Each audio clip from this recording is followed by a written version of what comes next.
It's 20. Imagine needing glass. Yeah. Go on. What?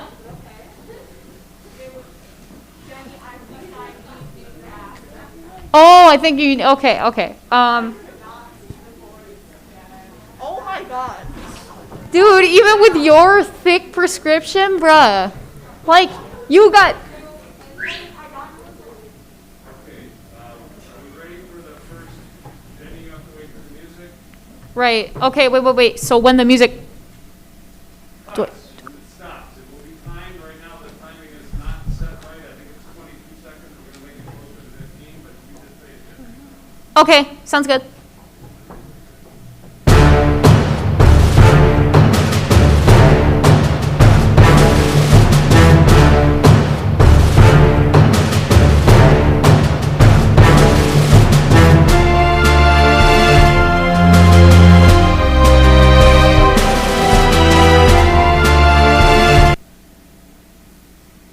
The Columbia Broadcasting System and its affiliated stations present Orson Welles and the Mercury Theater on air in The War of Worlds by H.G. Wells.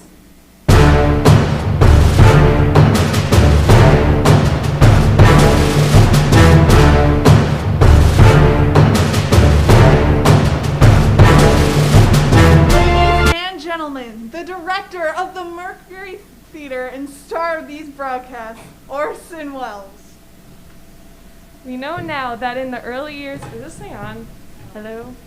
We know now that in the early years of the 20th century, this world was being watched closely by intelligences greater than man's, and yet as mortal as his own. We know now that as human beings busied themselves about their various concerns, they were scrutinized and studied, perhaps almost as narrowly as a man with a microscope might scrutinize the transient creatures that swarm and multiply in a drop of water. With infinite complacence, people went to and fro over the earth about their little affairs, serene in the assurance of their dominion over this small, spinning fragment of solar driftwood which, by chance or design, man has inherited out of the dark mystery of time and space. Yet across an immense ethereal gulf, minds that are to our minds and ours are to the beasts in the jungle, intellects vast, cool, and unsympathetic, regarded this earth with envious eyes, and slowly and surely drew their plans against us. In the 39th year of the 20th century came the Great Disillusionment. It was near the end of October. Business was better. The war scare was over. More men were back at work. Sales are picking up. On this particular evening, October 30th, the Crosley service estimated that 32 million people were listening in on radios.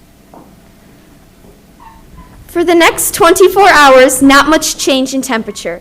A slight atmospheric disturbance of undetermined origin is located over Nova Scotia, causing a low-pressure area to move down rather rapidly over the northeastern states, bringing a forecast of rain accompanied by winds of light gale force. Maximum temperature 66, minimum 48. This weather report comes to you from the Government Weather Bureau. We take you now to the Meridian Room at the Hotel Park Plaza in New York City, where you'll be entertained by the music of Ramon Raquel and his orchestra.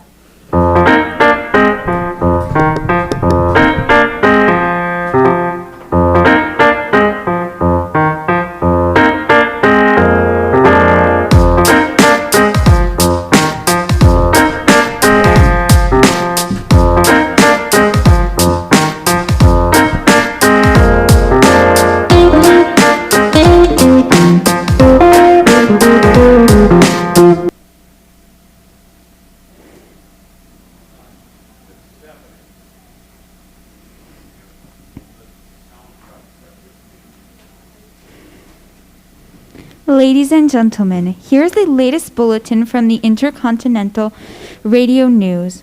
At 20 minutes before 8 Central Time, Professor Morse of the Macmillan University, Chicago, Illinois, reports observing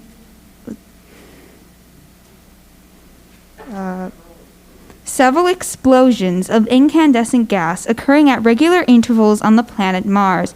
The spectroscope indicates the gas to be hydrogen and moving towards Earth with enormous velocity. Professor Pearson of the observatory at Princeton confirms Farrell's observations and describes the phenomenon as, quote, like a jet of blue flame shot from a gun, unquote. We return you now to the music of Ramon Raquel and his orchestra playing for you from the Meridian Room in Park Plaza Hotel, located in downtown New York.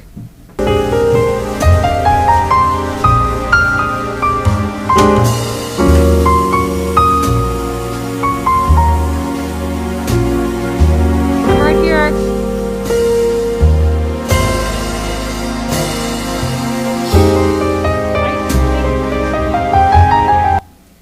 I think there's somebody else that was supposed to come up here and say a line, and then Tatiana was supposed to come up again.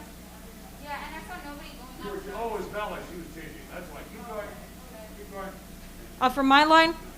Yes, please.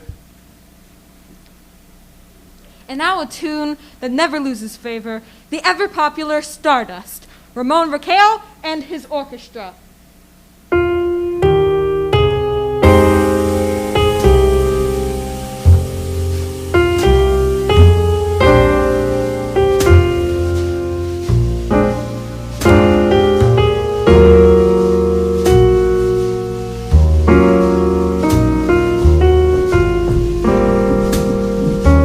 Ladies and gentlemen, following on the news given in our bulletin a moment ago, the Government Meteorological Bureau has requested the large observatories to keep an astronomical watch on any further disturbances occurring on the planet Mars. Due to the unusual nature of this occurrence, we have arranged an interview with noted astronomer Professor Pearson, who will give us his views on this event. In just a moment, we will take you to the Princeton Observatory at Princeton, New Jersey.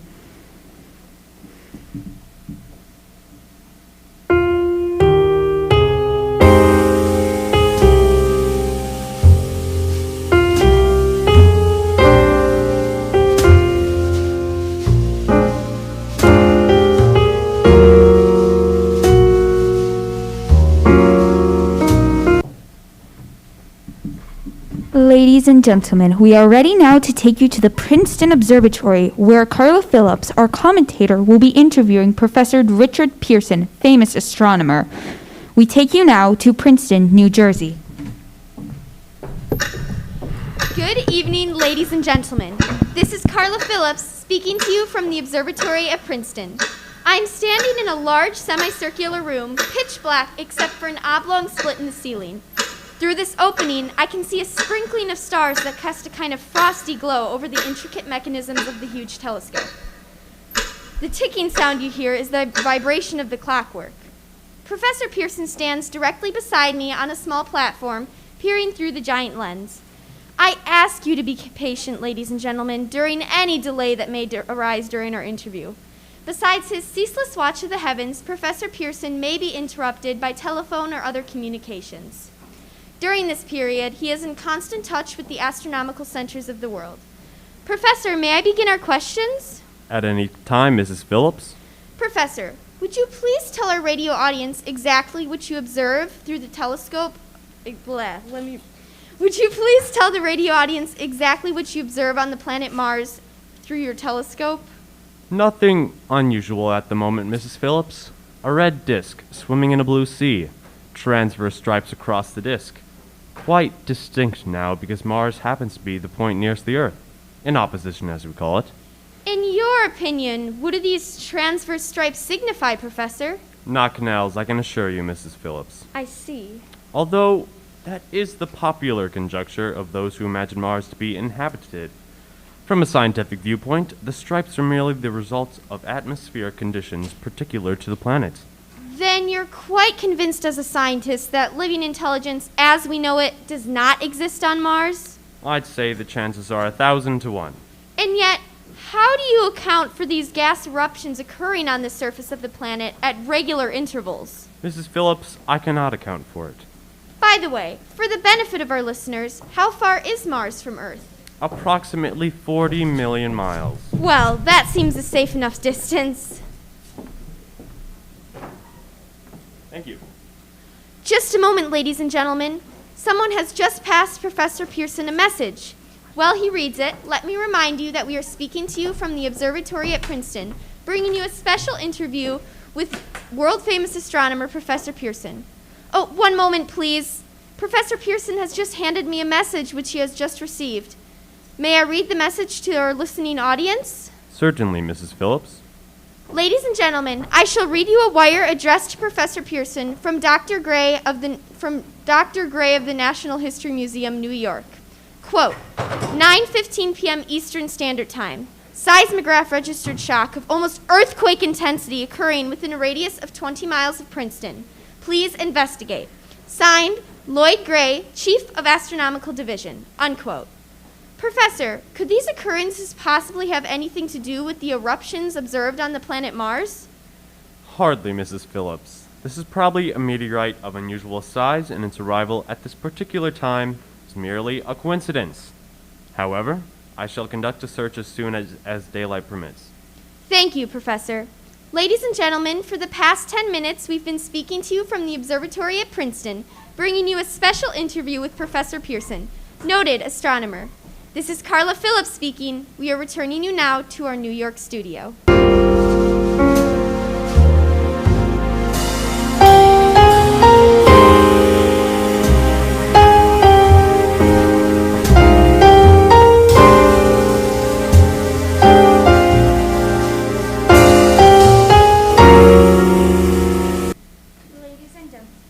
Ladies and gentlemen, here is the latest bulletin from the Intercontinental Radio News, Toronto, Canada.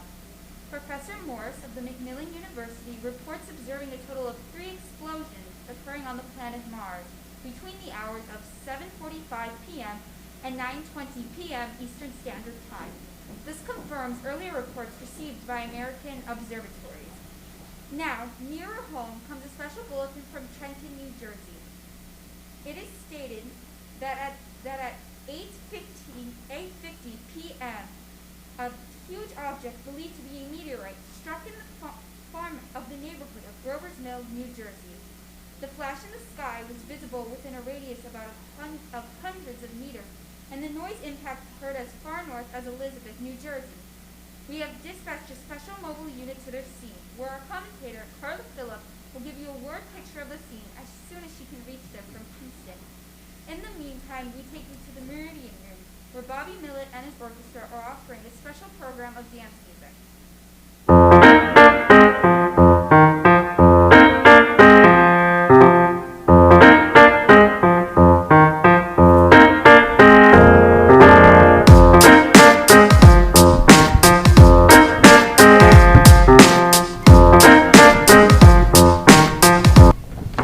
All have to be on there before the music is off. We take you now to Grover's Mill, New Jersey. Ladies and gentlemen, this is Carla Phillips again out of the Wilmuth Farm, Grover's Mill, New Jersey. Professor Pearson and myself may be 11 miles from Princeton in 10 minutes. Well, I hardly know where to begin to paint for you a word picture of the strange scene before my eyes, like something out of a modern Arabian Nights. Well, I just got here. I haven't had a chance to look around much yet. I guess that's it? Yes, I guess that's the thing, directly in front of me, half buried in a vast pit. Must have struck with terrific force. The ground is covered with splinters of a tree, and it must have struck on its way down. What I can see of the object itself doesn't look very much like a meteor, at least not the meteors I've seen.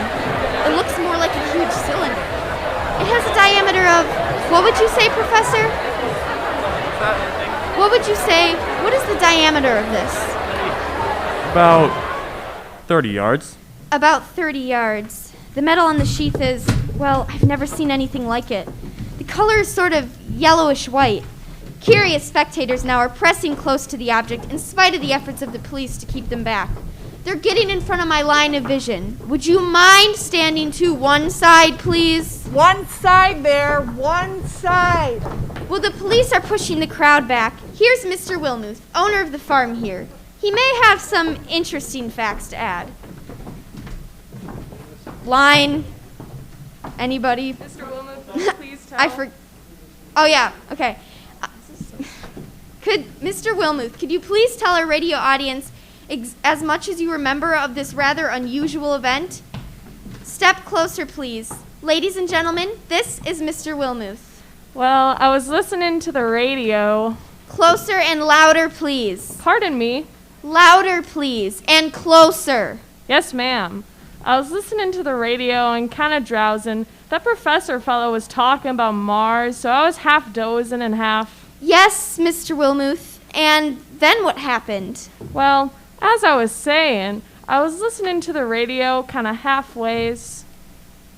Yes, Mr. Wilmuth. And then you saw something? Not first off, I heard something. And what did you hear? A hissing sound, like this. Kind of like a 4th of July rocket. Yes, then what? Oh, yes, then what? I turned my head out the window and I would have swore I was to sleep and dreaming. Yes? I seen that kind of greenish streak and then zingo, something smacked the ground. Knocked me clear out of my chair. Well, were you frightened, Mr. Wilmuth? Well, I ain't quite sure. I reckon I was kind of riled. Thank you, Mr. Wilmuth. Thank you very much. Want me to tell you some more? No, that's quite all right. That's plenty. Ladies and gentlemen, you've just heard Mr. Wilmuth, owner of the farm where this thing has fallen. I wish I could convey the atmosphere, the background of this fantastic scene. Nope, line. I forgot. Forgot again. Huh? Oh, hundreds of cars are parked in a lot in back of the field, and the police are trying to rope off the roadway leading into the farm, but it's no use. They're breaking right through. Cars' headlights throw an enormous spotlight on the pit where the object's half buried.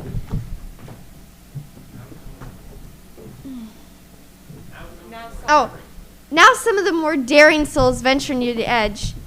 Their silhouettes stand out against the metal sheen. One person wants to touch the thing. They're having an argument with the police. The police win. Now, ladies and gentlemen, there's something I haven't mentioned in all this excitement. Perhaps you've already caught it on your radio? Listen, please. Do you hear it? It's a curious humming sound that seems to come from inside the object. I'll move the microphone near. Now we're not more than 25 feet away. Oh, Professor Pearson! Yes, Mrs. Phillips? Could you tell us the meaning of that scraping noise coming from inside the thing? Possibly the unequal cooling of its surface. I see. Do you still think it's a meteor, Professor? I don't know what to think. The metal casing is definitely extraterrestrial, not found on this Earth. Friction with the Earth's atmosphere usually tears holes in the meteorite. This thing is smooth, and as you can see, it's in the shape of a cylinder. Just a moment! Something's happening! Ladies and gentlemen, this is terrific! This end of the thing is beginning to flake off. The top is beginning to rotate like a screw, and the thing must be hollow!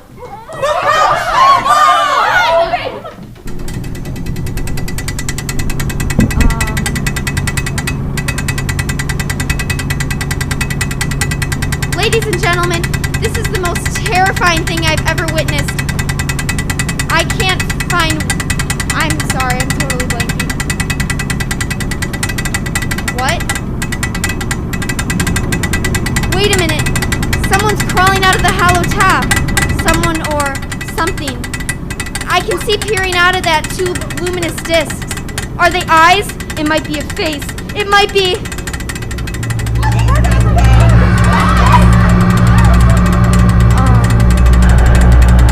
Good heavens! Oh my god. Something's wriggling out of the top like a gray snake. Now it's another one, and another one, and another one. They look like tentacles to me. I can see the thing's body now. It's large as a bear, and it glistens like wet leather. But that face, ladies and gentlemen, it's indescribable. I can hardly force myself to keep looking at it, so awful. The eyes are black and gleam like a serpent. The mouth is V-shaped with saliva dripping from its rimless lips that seem to quiver and pulsate. The monster, or whatever it is. I can hardly move. It seems way down by possibly gravity or something. The thing's rising up now, and the crowd falls back. They've seen plenty. Ladies and gentlemen, this is the most extraordinary experience. I can't find words. I'll pull the microphone with me as I talk. I'll have to stop the description until I can take a new position. Hold on, will you please? I'll be right back in a minute.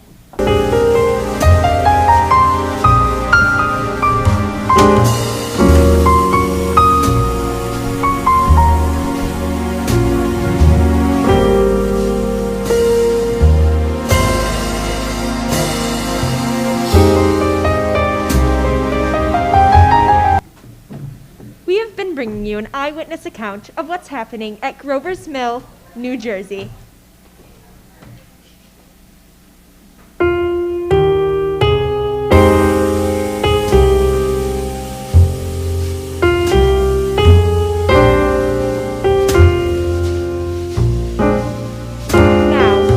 return you back to Carla Phillips at Wilmeth Farm, Grover's Mill, New Jersey. Ladies and gentlemen, here I am again, back of a stone wall that adjoins Mr. Wilney's garden. From here, I get a sweep of the whole scene. I'll give you every detail as long as I can talk and as long as I can see. More state police have arrived. They're drawing up a cordon in front of the pit, about 30 of them. No need to push the crowd back now. They're willing to keep their distance. The captain is conferring with someone. We can't quite see who. I think it's Professor Pearson. Oh, yes, it is. Now they part, and the professor moves around one side studying the object. Well, the captain and some state police, advance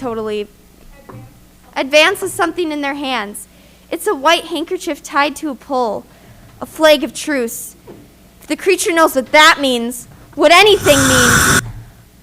Just a minute, something's happening!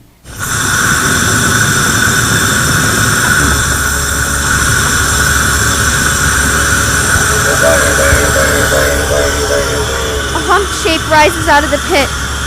I can see a light against a mirror. What's that? A jet of flame jets from the mirror, and it strikes right at the advancing men. It strikes them head on. Good Lord, they're turning into flame!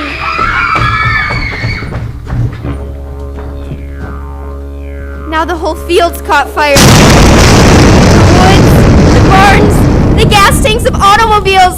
It's spreading everywhere. It's coming this way, about 20 yards to my right.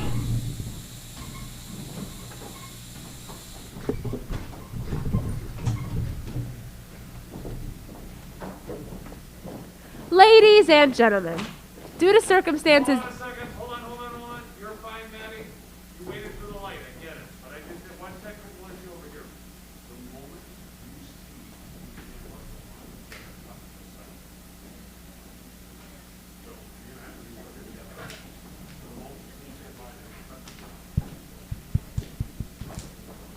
yes, I am absolutely talking about it. Yeah, they're all dead. Carla dies again. Then, the moment she's in place and you're ready to go, you're going to have to wait, meaning you and Stephen are going to have to be in communication because you have to turn that on with, right? Talking about it, right? All right. Go ahead, Maddie. It's not you, sweetie. Keep going. Ladies and gentlemen, due to circumstances beyond our control, we are unable to continue the broadcast at Grover's Mill. Evidently, there's some sort of difficulty with our field transmission. However, we will return you to that point at the earliest opportunity. In the meantime, we have a late bulletin from San Diego, California. Professor Indelkoffer, speaking at a dinner of the California Astronomical Society, expressed the opinions that the explosions on Mars are undoubtedly nothing more than severe volcanic disruptions on the surface of the planet. We continue now with our piano interlude.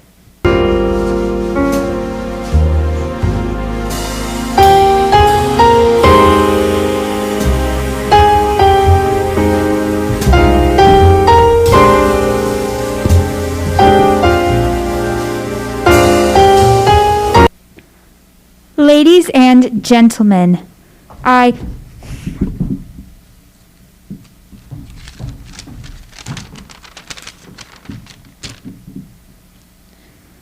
Ladies and gentlemen, I have just been handed a message that came in from Grover's Mill by telephone.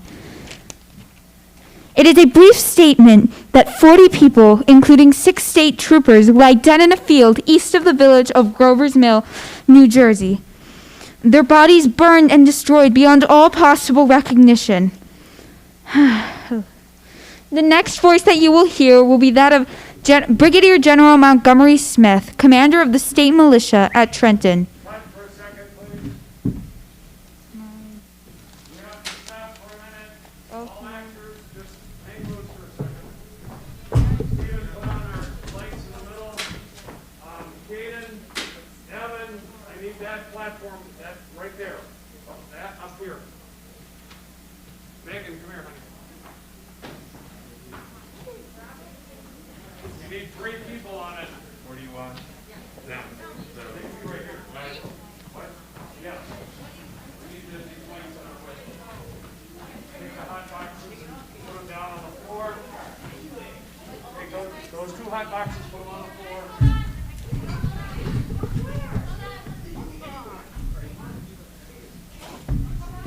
You're up. You're up. All right, I need 3 more people, please. Should I get this out of the way, Mr. Conley? Should I? Just slide it over. Grace, James, I need this table up here, this chair, right there in the center, please. Chair and the table? Yes, both.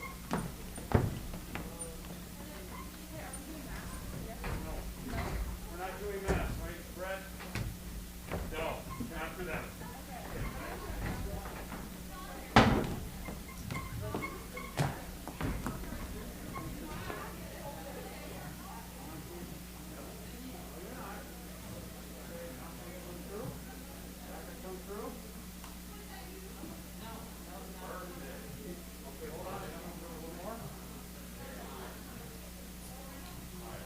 Ready? Okay, we're going up on stage.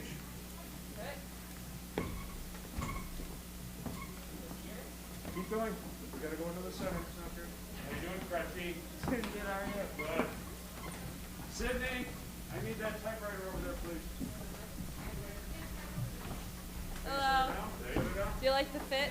Yeah, it's nice. Thank you. Shoes really, Yeah. I thought so. shoes really. Put the pictures back on. Guys, go get the pictures. Get them on. You only got a few minutes. Oh, look at that. You're way ahead of me.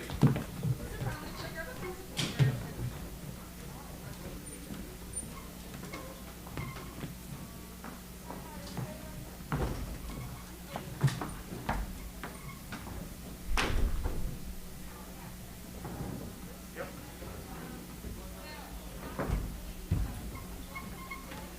Okay, for all those that are in here, on my crew and cast, you just need to be quiet. We have 3 things to film. They'll be out of here and we'll continue. Brianna, you got paper? Yes. Get up here.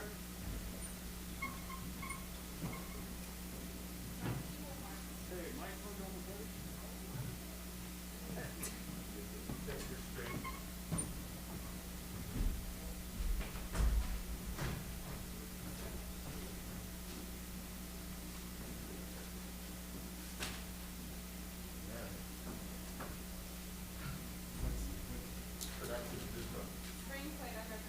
Oh, all right. Good.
Okay, house lights switch. We gotta come on. Everybody back up here to put this up. This is theater, baby.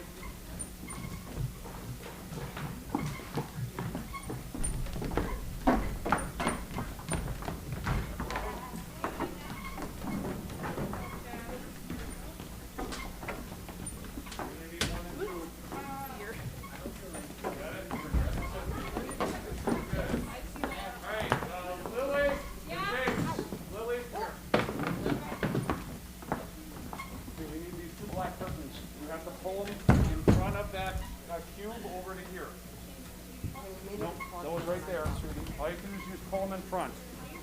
Yep, both of those. All the way down? Get it back where it was.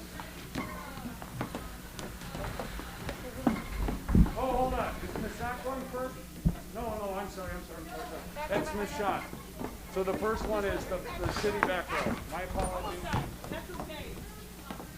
All right, keep going. All right. No, look careful. Yep. All right, Michael.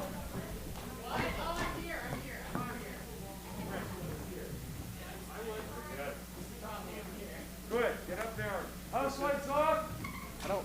Oh wait, Lily. I have AirPods in my pocket. So he's going to be right there in the center. That work? Michael. Oh, stop that. What? Oh, sorry. I need to get the lights on, Steven. No, we're not going back to the play yet. Spotlight, please on. Jeff, Jason, thank you. Of course it is. Yeah. Thank you. Perfect. And he says so.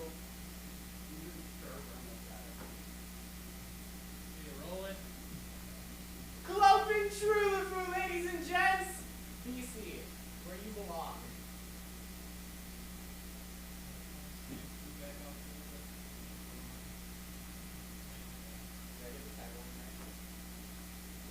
Maybe you drop it a little more applause. Okay. Got it. Okay, rolling. Clothing truly for ladies and gents. BC, where you belong. All right, getting the shot. All right, or I can get in the shot. Let's do the curtains here. All right, other one. All right, help her make the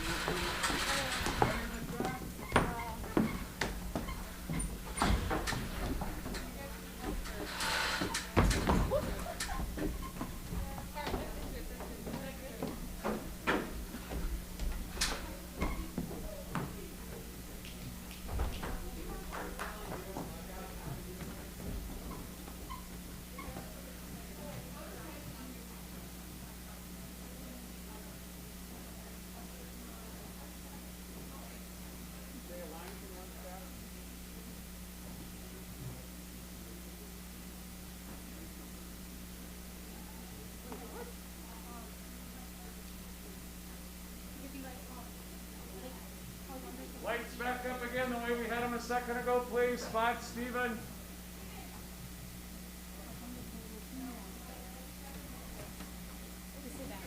How wonderful it would be out there.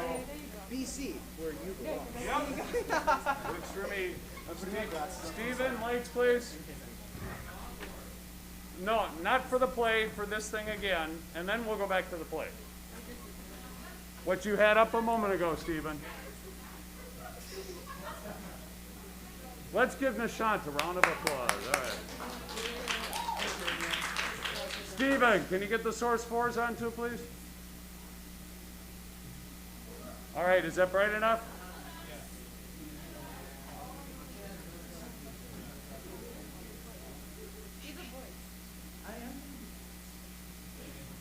Thank you.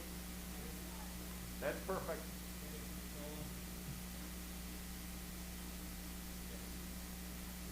How wonderful it is to be out there. BC, where you belong.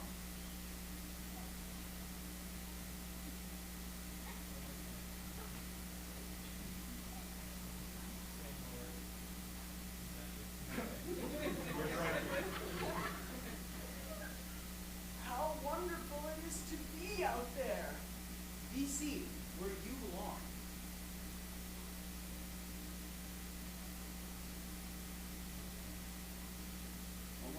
We're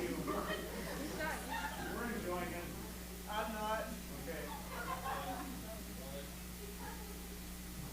How wonderful it is to be out there. BC, where you belong. Housewives, let's get back to the play.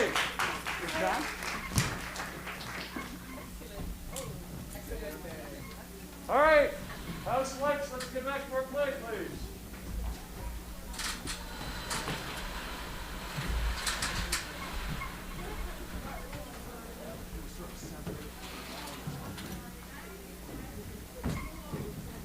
Thank you, Dan.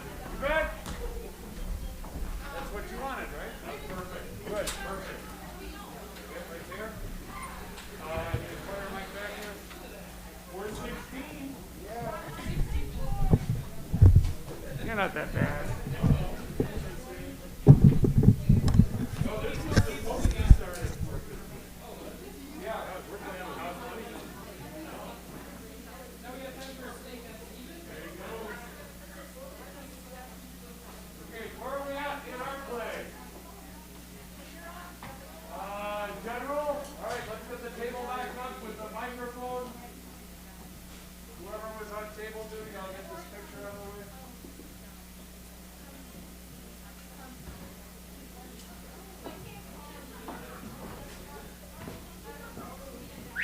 Who's supposed to be putting this table up? It's not Manny. Don't be sorry, just fix it.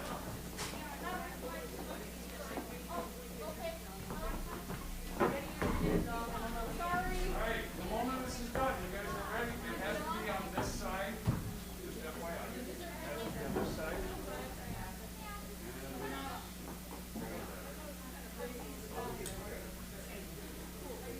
Yeah, on this side it will end up.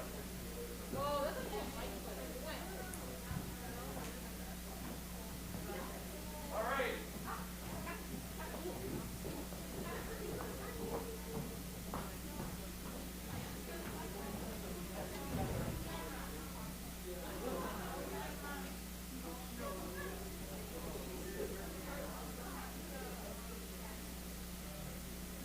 All right, here's the mic. Are you next, Maddie?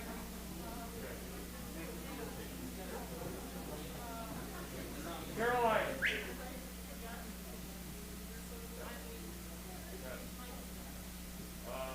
Four. Test 1, 2. All right, for everybody in the black box, thank you, thank you, thank you. This is theater. Sometimes we had to do that, but this is very important to Brett and the whole BC community, so thank you for allowing us to do that.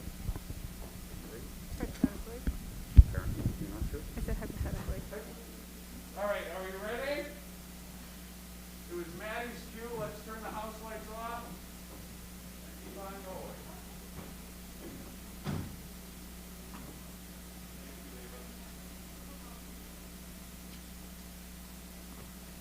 I have been requested by the Governor of New Jersey to place the counties of Mercer and Middlesex, as far west as Princeton, and east to Jamesburg, under martial law.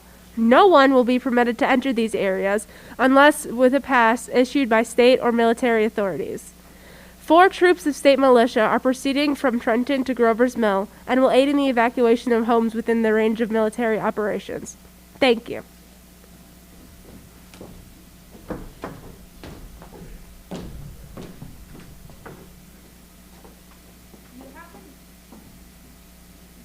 You have been listening to General Montgomery Smith, commander of the state militia at Trenton. In the meantime, further details of the catastrophe at Grover's Mill are coming in. The creatures, after unleashing their deadly assault, crawl back into their pit and made no attempts to prevent the efforts of firemen to recover the bodies and fight the fire. The combined fire departments of Mercer County have been working together to fight the fires that ravage the entire countryside. We have been unable to make any contact with our mobile unit at Grover's Mill, but we hope to return you there at the earliest possible moment. In the meantime, we take you to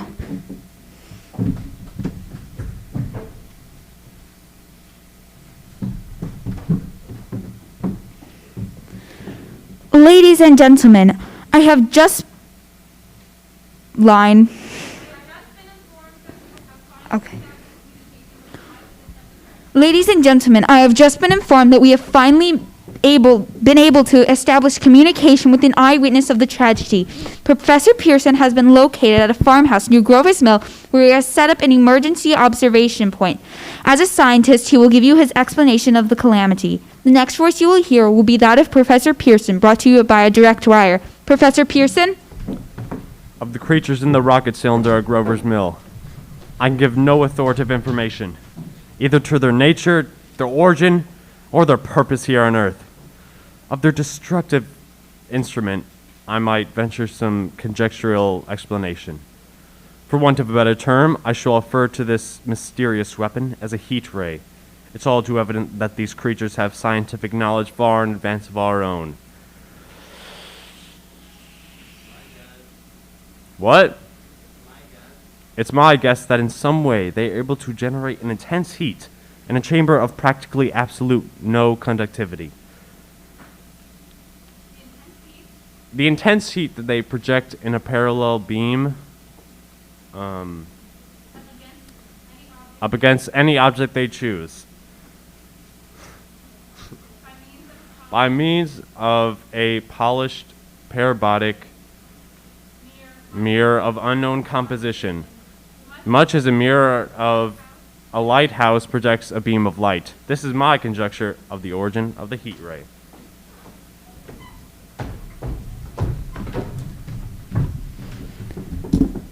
Thank you, Professor Pearson. Ladies and gentlemen, here's the latest bulletin from Trenton. It is a brief statement informing us that the charred body of Carla Phillips has been identified in a Trenton hospital. Now, here's another bulletin from Washington, D.C. The Office of the Director of the National Red Cross reports 10 units of Red Cross emergency workers have been assigned to the headquarters of the state militia, stationed outside Grover's Mill, New Jersey. Here's a bulletin from the state police, Princeton Junction. The virus at Grover's Mill and the vicinity are now under control. Scouts report all quiet in the pit, and there is no sign of life appearing from the mouth of the cylinder. Ladies and gentlemen, here is a special statement from Mr. Harriet McDonald, Vice President in charge of operations. We have received a request from the state militia at Trenton to place at their disposal our entire broadcasting facilities. In view of the gravity of the situation and believing that radio has a responsibility to serve in the public interest at all times, we are turning over our facilities to the state militia at Trenton. We take you now to the field headquarters of the state militia, stationed near Grover's Mill, New Jersey. This is Captain Lansing of the Signal Corps, attached to the state militia now engaged in military operations in the vicinity of Grover's Mill. Situation arising from the reported presence of certain individuals of unidentified nature is now under complete control. The cylindrical object, which lies in a pit directly below our position, is surrounded on all sides by 8 battalions of infantry. Without heavy field pieces, but adequately armed with rifles and machine guns. All cause for alarm, if such cause ever existed, is now entirely unjustified. The things, whatever they are, do not even venture to poke their heads above the pit. I can see their hiding place plainly in the glare of the searchlights here. With all the reported resources, these creatures can scarcely stand up against heavy machine gun fire. Anyway, it's an interesting outing for the troops. I can make out their khaki uniforms crossing back and forth in front of the lights. It looks almost like a real war. There appears to be some slight smoke in the woods bordering the Millstone River, probably fire started by campers. Well, we ought to see some action soon. One of the companies is deploying on the left flank. A quick thrust and it'll all be over. Now, wait a minute. I see something on top of the cylinder. No, it's nothing but a shadow. Now the troops are on the edge of the Wilmeth farm. 7,000 armed men closing in on an old metal tube. A tub, rather. Wait a minute. That wasn't a shadow. It's something moving. Solid metal. Kind of a shield-like affair rising up out of the cylinder. It's going higher and higher. Why, it's standing on legs, actually rearing up on a sort of metal framework. Now it's reaching above the trees, and the searchlights are on it. Hold on. Ladies and gentlemen, I have a grave announcement to make. Incredible as it may seem, both the observations of science and the evidence of our eyes lead to the inescapable assumption that those strange beings that landed in the Jersey farmlands tonight are the vanguard of an invading army from the planet Mars. The battle that took place tonight at Grover's Mill has ended in one of the worst defeats ever known to an army in modern times. 7,000 men armed with rifles and machine guns pitted against a single fighting machine from the invaders from Mars. 120 known survivors. The rest strewn across the battlefield, crushed and trampled to death by the metal feet of the monster, or burned to cinders by its heat ray. The monster has now taken control of the middle section of New Jersey and has effectively cut the state in half. Communication lines are down from Pennsylvania to New York, and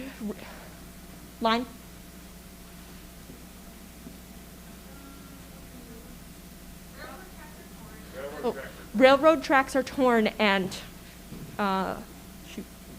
railroad tracks are torn and service from Pennsylvania to New York is discontinued, except routing some of the trains through Phoenixville and Allentown.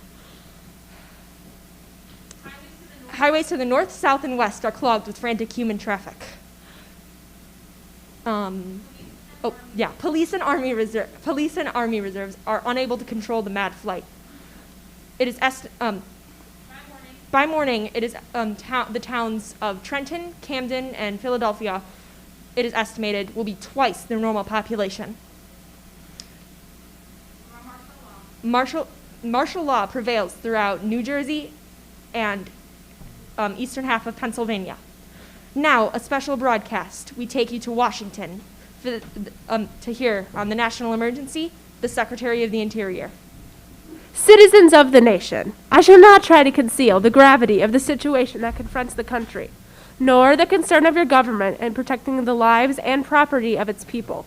However, I wish to impress upon you, private citizens and public officials, all of you, the urgent need of calm and resourceful action. Fortunately, this formidable enemy is still confined to a comparatively small area, and we may place our faith in the military forces to keep them there.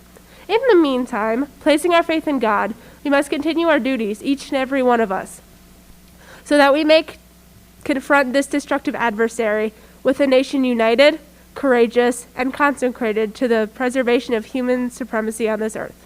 I thank you. You have just heard the Secretary of the Interior speaking from Washington. Bulletins too numerous to read are piled up in the studio here. We are informed that the central portion of New Jersey is blacked out from radio communication due to the effect of the heat ray upon power lines and electrical equipment. Here's a special bulletin from New York. Cables have been received from English, French, and German scientific bodies offering assistance. Astronomers can report continued gas outbursts at regular intervals on the planet Mars. The majority voiced the opinion that the enemy will be reinforced by additional rocket machines. There have been several attempts made to locate Professor Pearson of Princeton, who has observed the Martians at close range. It is feared he was lost in the recent battle. Langham Field, Virginia. Scouting planes report 3 Martian machines moving north toward Somerville with population fleeing ahead of them. The heat ray is not in use. Although moving at express train speed, the invaders pick their way carefully. They seem to be making a conscious effort to avoid destruction of cities and countryside. However, they stop to uproot power lines, bridges, and railroad tracks. Their apparent objective is to crush resistance, paralyze communication, and disorganize human society. Here's a bulletin from Basking Ridge, New Jersey. Coon hunters have stumbled upon a second cylinder similar to the first, embedded in the Great Swamp 20 miles south of Morristown. Army field pieces are proceeding from Newark to blow up the second invading unit before the cylinder can be opened and the fighting machine rigged. Another bulletin from Langham Field, Virginia.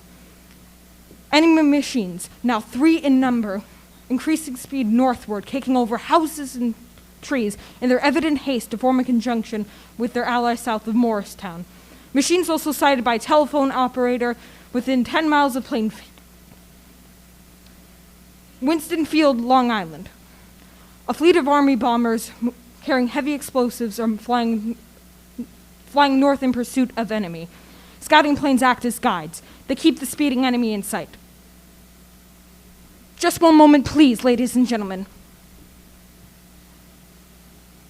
We've run special wires to the artillery line and adjacent villages to give you direct reports from the zone of the advancing enemy. We take you now to the battery of the 22nd Field Artillery, located in the Watchung Mountains. Range, 32 meters. 32 meters. Projection, 37 degrees. 37 degrees. Fire! 140 yards to the right, sir. Shift range, 32 meters. 32 meters. Projection, 28 degrees. 28 degrees. Fire! Can't see the shell answer. They're letting off a smoke. Hit. Oh, a hit, sir. We got the tripod of one of them. Quick! Get the range. Shift 30 meters. 30 meters. Projection, 35 degrees. 35 degrees. Fire! Can't see the shell answer. They're letting off a smoke. What is it? A black smoke, sir. Moving this way, lying close to the ground. It's moving fast. Put on gas masks. Shift 24 meters. 24 meters. Projection, 24 degrees. 24 degrees. Fire! Still can't see, sir. The smoke's coming near. Get the range. 23 meters. 23 meters. 23 meters. Projection, 22 degrees. 22 degrees. 22 degrees.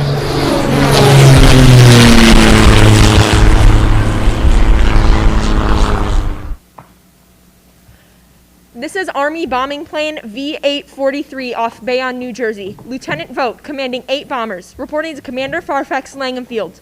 This is Vogt, reporting to Commander Fairfax, Langham Field. Enemy tripod machines now in sight. There's 6 altogether. 3 of them from the Morristown cylinder. 6 altogether. Line. Oh yeah, 1 machine partially crippled. Believed hit from a shell from the Army guns from the Army guns in Watchung Mountains. Guns now appear silent. The enemy turns east, crossing Passac River. Wait, what? Oh, heavy black smoke lies close to the ground, of extreme density, nature unknown. The enemy turns east now, crossing Passac River. 1 straddles the Pulaski Skyway. Evident objective is New York City. They're pulling a high-tension power station. The enemy's close together now, and we're ready to attack. 1,000 feet away. 800, 600, 400, 200, the giant arm raised! Green flash! They're spraying us with flame. 8,000 feet. The engines are giving out. There's no chance to release the bombs. Only one thing left. Dive on them. Plane and all. The engine's gone out. We're diving on the first one. 8!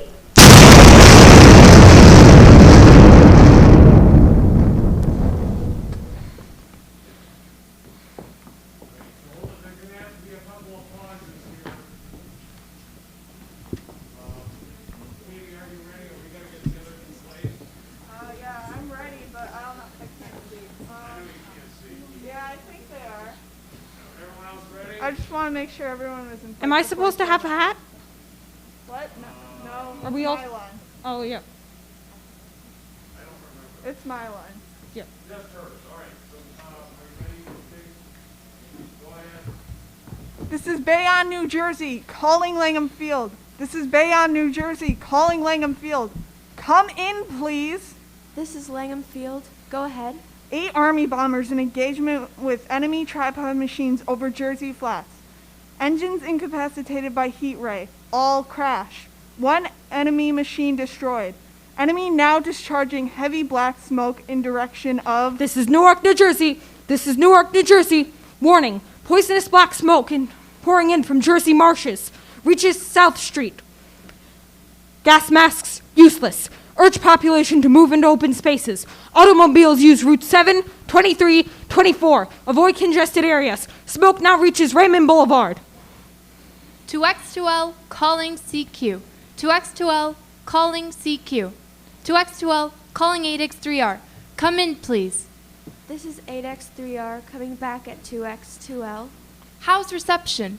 How's reception? K, please. Where are you, 8X3R? What's the matter? Where are you? All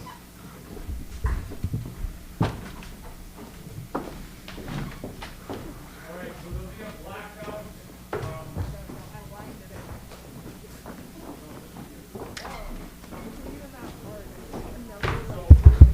You guys will have about 30 seconds while the camera is what we'll call a please stand by. So you have to be ready to come from both sides to get up there, all right? I don't want you coming up there while she's talking. All right, are you ready? The gas has to be on, and they have to be in place before we go live. You guys will have to communicate with each other. You're ready.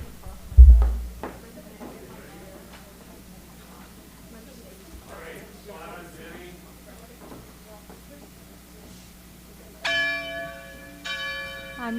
I'm speaking from the roof of the Broadcasting Building, New York City. I'm speaking from the roof of the Broadcasting Building, New York City. The bells you hear are ringing to warn the people to evacuate the city as the Martians approach. Estimated in the last 2 hours, 3 million people have moved out to the roads of the north. Hutchinson River Parkway is still kept open for traffic. Avoid bridges to Long Island, hopelessly jammed. All matters of communication with Jersey Shore closed 10 minutes ago. No more defenses. Our army is wiped out. Artillery, Air Force, everything. Wiped.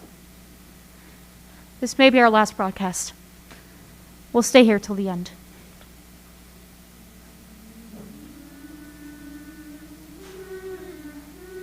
The people are holding a service here below us in the cathedral. Now I look down the harbor. All manner of boats, overloaded with fleeing population, pulling out from docks.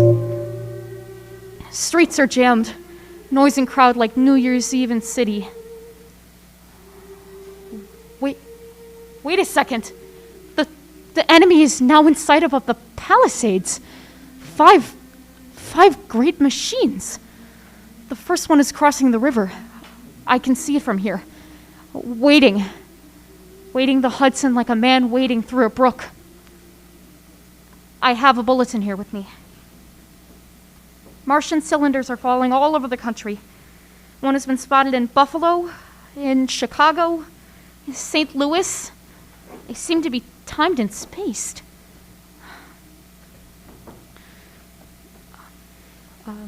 Now the first one reaches the shore. He stands watching, looking over the city. His steel, cowlish head is even with the skyscrapers. They rise like a new line of towers on the city's west side. Now they're lifting their metal hands. This is the end now. Smoke comes out. Black smoke, drifting over the city. The people in the streets see it now. They're heading towards the East River. Thousands of them, falling in like rats. Now the smoke's spreading faster. It's reached Times Square. People are trying to run from it, but it's no use. They're all falling like flies. Now the smoke's reaching 6th Avenue, 5th Avenue. It's 100 yards away. It's 50 feet.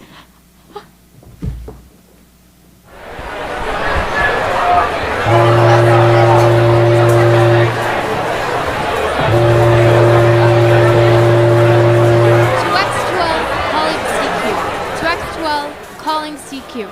2X12 calling CQ, New York. Isn't there anyone on the air?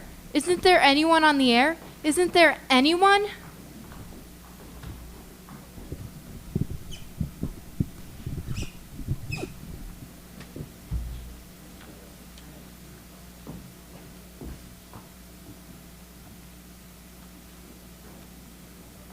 Who's the CBS announcer? Oh, okay.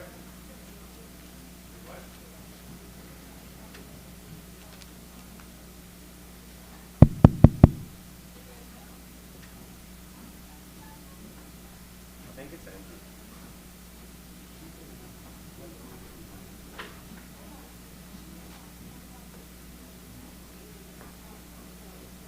Well, this is Mark. Andrew, he's not here. Yep. Yes. So whoever's doing CBS announcers is going to have to be center mic. But if we're skipping that because they're not here. Yeah, it's Andrew. So it's center mic 12 or whatever, fire mic. And then we go into, we can skip that. James' part. I'm not going to answer. Where should I go till? Or just go through the entire thing?